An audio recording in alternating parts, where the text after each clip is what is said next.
kana kwamba wewe ndio mama mwenye nyumba. Nini? Wafikiri sijui Amelia habari zako nazo. Habari zako nazo. Wafikiri sijui kama wewe wajifanya rafiki, wajifanya sijui ndugu, kumbe kichini chini wataka kunichukulia John wangu. Najua wataka kunibia mume wangu. Mimi nataka kuibia mume wako Sonia? Wewe Amelia, na usijaribu kukataa. Usijaribu kabisa. Mfano mzuri si ni huu hapa. Mimi mwenyewe siko. Mimi Sonia siko ndani ya nyumba yangu. Umekuja, umekakana. Yaani kama wewe ndo mama mwenye nyumba, kwa nini?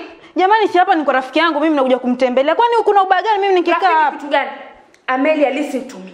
Umenisikia? Nisikize kwa makini sana. Mimi sitaki ujinga na mume wangu.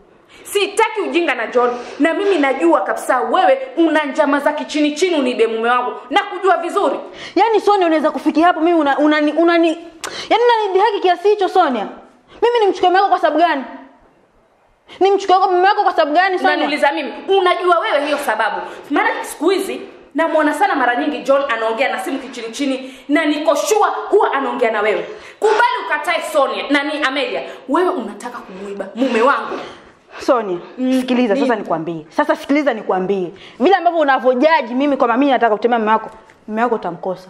Na nikwambie nitamchukua. Sonia, nani Amelia? Uko na hizo gati za kuniambia mimi hivyo wewe? Wewe nikakuona tena wewe.